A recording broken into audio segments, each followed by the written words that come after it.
Dans cette vidéo, je vais corriger un bug que je viens de découvrir. Donc lorsque je mets une image, et une image qui est très large, comme celle-là, c'est le bandeau de mon blog WordPress, lorsque je clique sur envoyer, on voit que la photo déborde et casse le site, là, comme on peut le voir là. Si je clique dessus, la photo s'affiche bien et on voit que c'est une photo qui est très très large. Elle fait 940 pixels de large. Donc il va falloir que je modifie le CSS pour que ça ne dépasse pas la carte. Et après je ferai aussi un petit contrôle sur la photo de profil. Je mettrai une photo de profil de 512 pixels par 512 pixels pour voir si ça casse pas le site, hein, en tout cas son affichage. Donc le problème provient du composant qui affiche la photo. Donc je vais dans Source, Component. Donc là on est sur le feed et on est sur le post, on n'est pas sur les comments. Donc là j'ai le composant qui gère l'URL et là j'ai le composant qui affiche l'image dans le post. Donc le souci il vient du CSS. Voilà. Donc là on a le composant qui affiche la photo. Donc là ça a l'air d'être bon. Donc le problème il vient d'ici. Donc pour pas que ça dépasse, déjà je vais mettre une limite. Max width. Je vais mettre 90% parce que si je mets 100%, on voit ce que ça fait. Ça touche sur les bords et on voit que la photo est complètement déformée. Donc là je vais mettre 90%.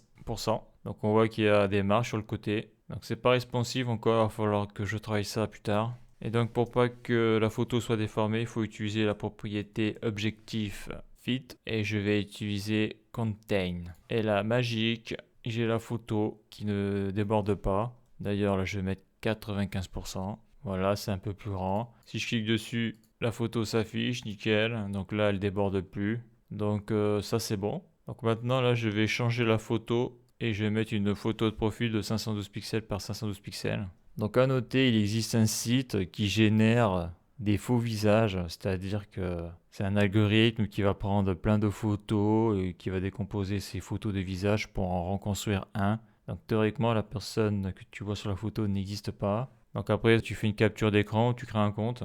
Et donc on peut générer des visages.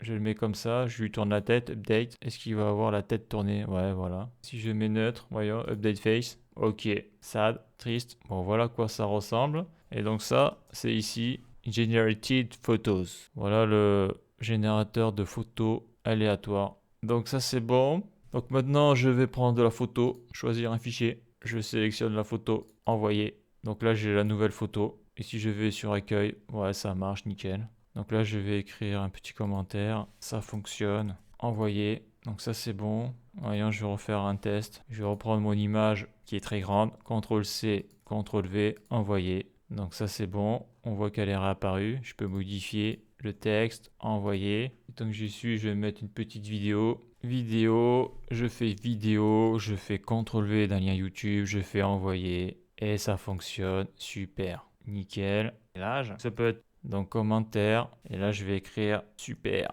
Envoyer. Donc là, tout est bon. Maintenant, il va falloir que je m'occupe vraiment du responsive parce que là, lorsque je fais ça, là, on voit que là, ça réduit, et là, ça réduit plus. Là, ça réduit plus. Si je clique sur les téléphones, là je suis sur l'iPhone XR, on voit que c'est pas bon. Là. Ça bouffe sur les côtés. Et si je fais iPhone SE, ouais, là, c'est encore pire. Là. En gros, l'idée, c'est que lorsque je me mets sur au moins l'iPhone SE, le plus petit, bien que tout s'adapte, quoi. Après, c'est trop petit, mais voilà. Voilà la taille d'écran minimale, 375 pixels par 667 pixels. Donc on verra ça probablement dans la vidéo suivante.